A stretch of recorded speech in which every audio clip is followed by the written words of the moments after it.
नमस्कार साथियों, मैं योगेश कुमार थे, देख रहे हो झुंझुनू वॉइस। आज आप आए हैं गुड्डा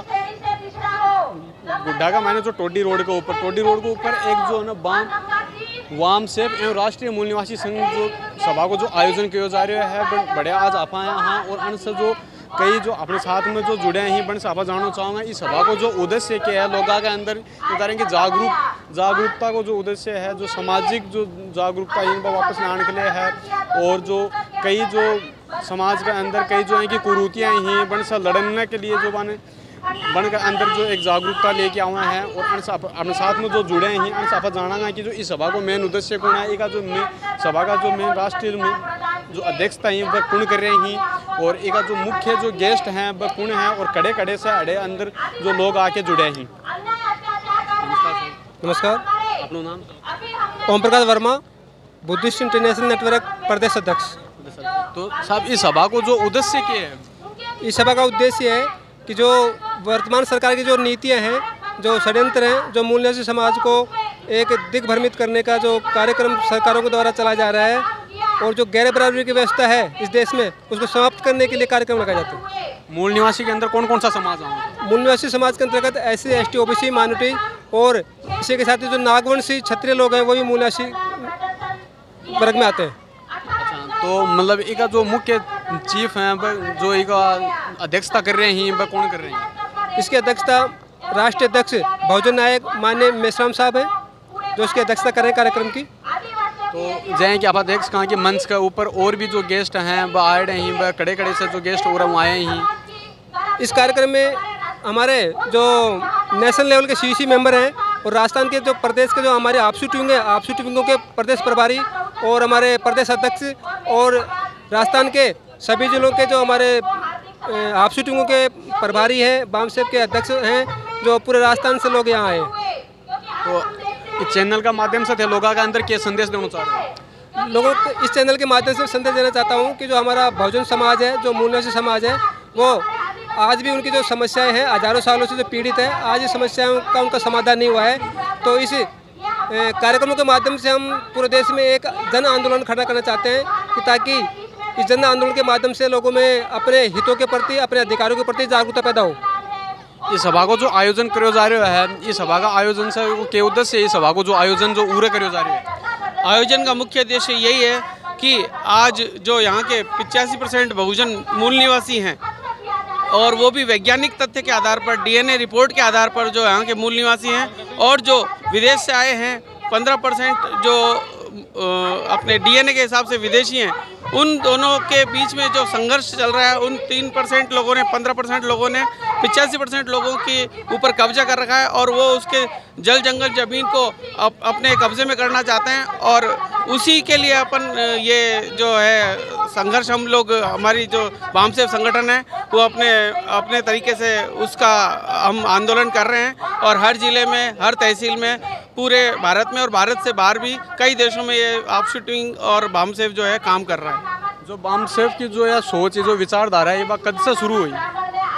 वाम सेव की जो विचारधारा है, जो हमारे बुद्धा से लेकर और ज्योतिबा फूले साहब और बाबा साहब अम्बेडकर तक, जो आज जो जितने भी हमारे बहुजन महापुरुष हुए हैं जिन्होंने गैर बराबरी की व्यवस्था से पीड़ित हैं और उन्होंने संघर्ष किया है, वो हमारा 108 साल का कार्यक्रम हमारा चलता आ रहा है। 108 साल हो गए इनको लगातार? हाँ, 108 साल से जो हमारे मिशन है हमारा बाबा ज्योतिबा फूले साहब से लेकर आज तक। तो इस क्षेत्र का अंदर या पहली मीटिंग रखी गई?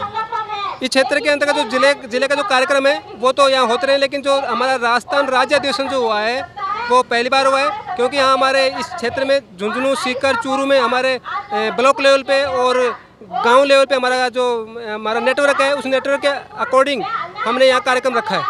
तो एक कार्यक्रम जैसे कि आज को जो कार्यक्रम हो, इस धान के लागे जो आगे जो कार्यक्रम होगा वो कहीं को रहेगा?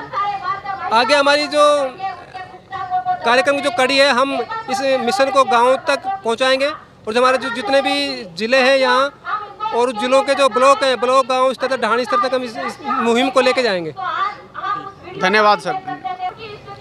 जी हाँ, मैं छगनलाल सिंगारिया, अजमेर डिवीज़न से वाम सेव संगठन के जिला पदाधिकारी।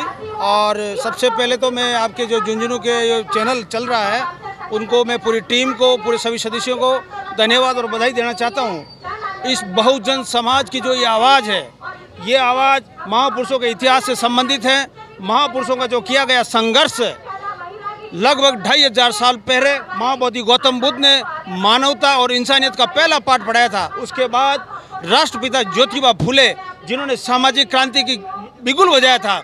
संत रविदास जी ने अनपढ़ होते हुए भी एक छुआछूत और एक भेदभाव का एक बिगुल बजा करके समाज में एक सामाजिक क्रांति के जो हमारे महापुरुष है इन्होंने उठाया था। अंततः गत्वा 1891 के अंदर 14 अप्रैल में जन्म लिया बाबा साहब भीमराव अम्बेडकर ने। उन सारे महापुरुषों का इतिहास को पढ़ करके 2500 साल के इतिहास को पढ़ करके एक निचोड़ के रूप में इस बहुजन समाज को एक कौमी एकता का पाठ पढ़ा करके 26 नवंबर 1949 के दिन इस देश का जो संविधान लिखा गया, जिसमें कानून, नियम, उपनियम, जानकारी, गतिविधियां, हमारे मूल अधिकार क्या है, हमारे मूल कर्तव्य क्या है, इस बहुजन समाज को जागरूक करने के लिए बाबा साहब भीमराव अम्बेडकर ने 26 जनवरी 1950 से नियमित रूप से लागू करके देश के पहले कानून मंत्री बने थे। उन्होंने 5000 पुस्तकें इस देश में पढ़ करके विदेशों में पढ़ाई कर कोलंबिया यूनिवर्सिटी लंदन इकोनॉमिक्स पढ़ाई करके लगभग पूरे विश्व में 55 देशों का संविधान पढ़ करके इस देश का संविधान लिखा गया था। सन 1986 से लेकर के सन 26 नवंबर 1949 तक 2 वर्ष 11 माह तक उन्होंने अधिक मेहनत और कन्या करके जिसका ये नज़ारा बहुजन समाज को करने का बीड़ा जो चलाया जा रहा है। बहुजन समाज को अपना हक अधिकार दिलाने के लिए ये जगह जिला स्तर, संभाग स्तर, राज्य स्तर, राष्ट्रीय स्तर पर अधिवेशन होते हैं। इसकी बागडोर संभाल रहे हैं हमारे जो राष्ट्रीय अध्यक्ष है वामन मेश्राम साहब। इनके दिशा निर्देशों के अनुसार, इनकी जानकारियों के अनुसार, इनकी गतिविधियों के अनुसार हम लोग मैदान में कार्यकर्ता के रूप में काम कर रहे हैं। ऐसा हम सबका एक जवाबदारी और जिम्मेदारी बनती है कि हम छोटे रूप में इस समाज के बहुजन काम क्रांति को आगे बढ़ाएं, सबकी गतिविधियों को आगे बढ़ाएं। जय भीम, जय संविधान, जय मूल निवासी। मैं जगदेव सिंह, भारतीय युवा मोर्चा प्रदेश अध्यक्ष राजस्थान। आज झुंझुनू जिले में राजस्थान का 24वां बामसेफ राज्य अधिवेशन होने जा रहा है। इस राज्य अधिवेशन का मकसद ये है कि भारत में आज 1950 में भारत को हमारे लोगों को बताया जा रहा है कि आज़ादी मिली थी, लेकिन आज भी भारत गुलाम है, क्योंकि डॉक्यूमेंट्स में ही भारत को आज़ादी गई, क्योंकि गुलामी आज भी स्वीकार है। भारत में जाति व्यवस्था स्वीकार है, हमारे लोग जाति पे गर्व करते हैं। तो मेश्राम साहब का एक ही आह्वान है कि मानवता हित को लेकर के हम SC, ST, OBC, माइनॉरिटी एक साथ मिलके इन बिगुल को हम बजाएं। ये प्रोग्राम यहाँ तो एक झलकी है छोटी सी, हमारे लाखों करोड़ों लोग हमें अभी भी हम RSS के हेडक्वार्टर पे 4 लाख लोगों का हम मोर्चा लेके गए थे। जो हेडक्वार्टर को RSS को चलाने वाले लोग हेडक्वार्टर को छोड़ के उनको दूसरी जगह भागना पड़ा। तो हमारे मूल निवासी योद्धा थे, 1918 में जो आंदोलन हुआ था, उस आंदोलन की बदौलत आज हमें महापुरुषों की बदौलत हम जी रहे हैं। लेकिन हमारे को दबाया जा रहा है, क्योंकि संविधान है, संविधान तो बना के बाबा साहब चले गए, लेकिन उस संविधान को भी जलाया जा रहा है। संविधान में जो अनुसूचियाँ दे रखी है, अनुच्छेद है, उनको खत्म किया जा रहा है। तो हमारा कर्तव्य बनता है। तो मैं तो क्या युवा होने के नाते युवा के बारे में कहना चाहूँगा, युवाओं को आगे आना होगा, क्यों आने वाली पीढ़ी हमारे तस्वीर में थूकेगी कि हमारे अपने पूर्वज क्या कर रहे थे। हमारा किसी से कोई भेदभाव नहीं, किसी जाति से नहीं, किसी धर्म से नहीं, हम मानवता हित से करते। भारत में ब्राह्मणी व्यवस्था हर पिलर पे काबिज है। संविधान में देख लो, कार्यपालिका में देख लो, विधायिका में देख लो, मीडिया में देख लो। हम तो ये भी बात इतना कहना चाहते कि मीडिया हमारी न्यूज़ को भी नहीं छापना चाहती है। ये प्रोग्राम आज चल रहा है, हम देखते हैं कल कितने मीडिया वालों न्यूज़पेपर में देते हैं, मीडिया में अपना वीडियो दिखाते हैं, उनको हाईलाइट नहीं करते। इस देश में समाज को बांटने के लिए वर्ण व्यवस्था बनाई।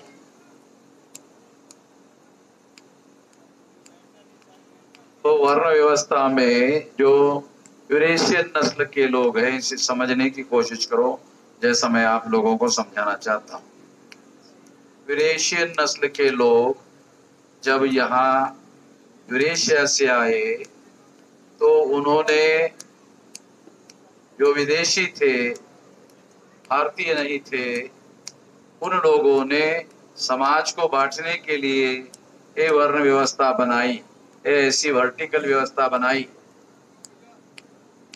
इस वर्टिकल व्यवस्था में उन्होंने अपने से नीचे क्षत्रिय, वैश्य और शूद्र, ये समाज रचना बनाई। एक खास बात आप लोगों को समझा रहा हूं कुछ लोगों को ये बात छोटी लग सकती है, मगर इसके बारे में लोगों के मन में कई प्रकार की भ्रांतियां होती है। अरे आप लोग नीचे बैठ के, नीचे खड़े होकर के करो, वो लोग ऑब्जेक्शन ले रहे हैं तो वहां से भी कर सकते हो, उनको देखने दो। तो क्योंकि आपके पास में डंडा है, उसको दिखाकर कर सकते हो। तो ये जो यूरेशियन नस्ल के लोग विदेशी भारत में आए, तो उन्होंने समाज को बांटने के लिए और अपना वर्चस्व कायम करने के लिए ये वर्ण व्यवस्था बनाई। इस वर्ण व्यवस्था में उन्होंने अपने को छोड़कर क्षत्रिय, वैश्य और शूद्र, अपने को ब्राह्मण घोषित किया, और बाकी यहाँ के जो मूल निवासी थे, उन मूल निवासियों में से जो मूल निवासी प्रजा थी, यहाँ की मूल निवासी प्रजा थी, उस प्रजा से उन्होंने क्षत्रिय, वैश्य और शूद्र वर्ण बनाया।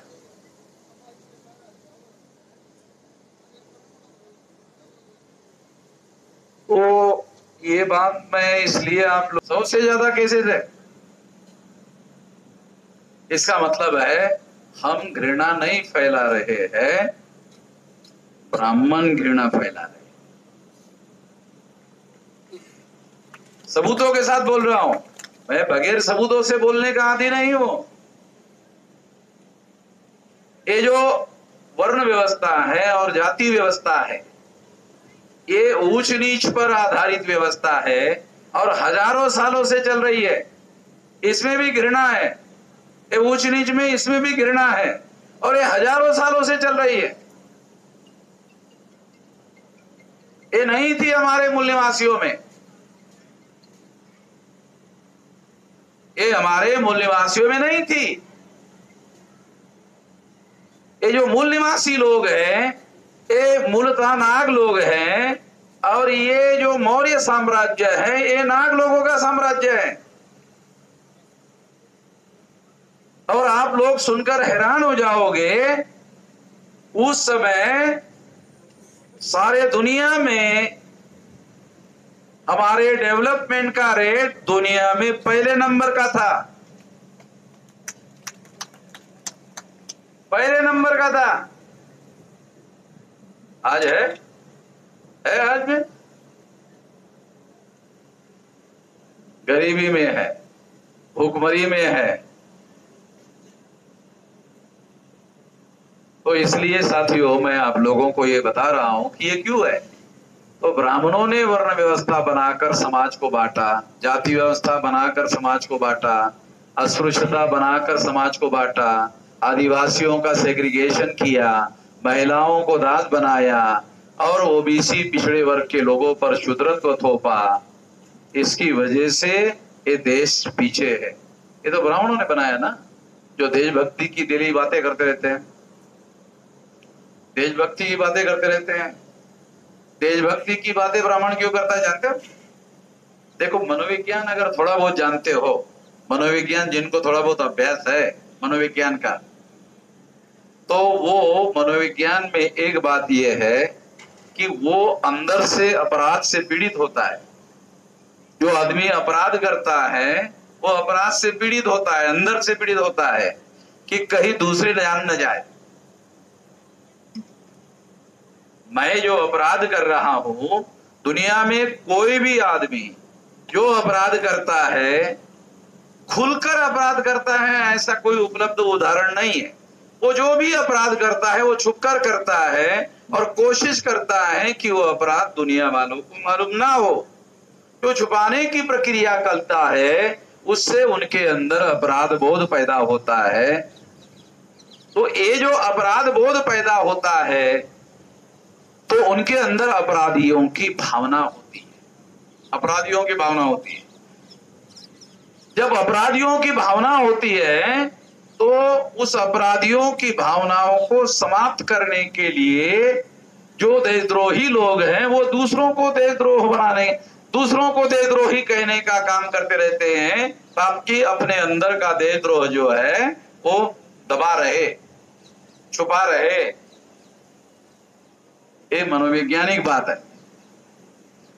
तो ब्राह्मण लोग जो है ये एक तो भारत के मूल निवासी नहीं है, और इस वजह से वो यहाँ के लोगों के सामने उनको ये भी मालूम हो गया है कि ब्राह्मण विदेशी है, ये केवल ब्राह्मण को ही मालूम नहीं हुआ, ये अब इस देश के तमाम लोगों को मालूम हो गया है कि ब्राह्मण विदेशी है, वो यहाँ का रहने वाला नहीं है।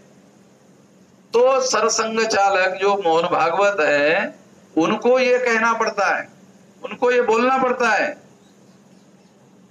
और हमारी वजह से बोलना पड़ता है, किसी और की वजह से बोलना नहीं पड़ता है।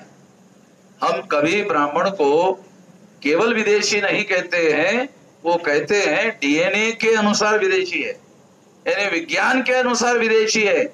विज्ञान ने डीएनए का जो रेफरेंस है उसके आधार पर उसे विदेशी घोषित किया है, और अगर विदेशी घोषित किया है तो निश्चित रूप से ये विज्ञान के अनुसार अब ये बात सार्वजनिक हो गई है,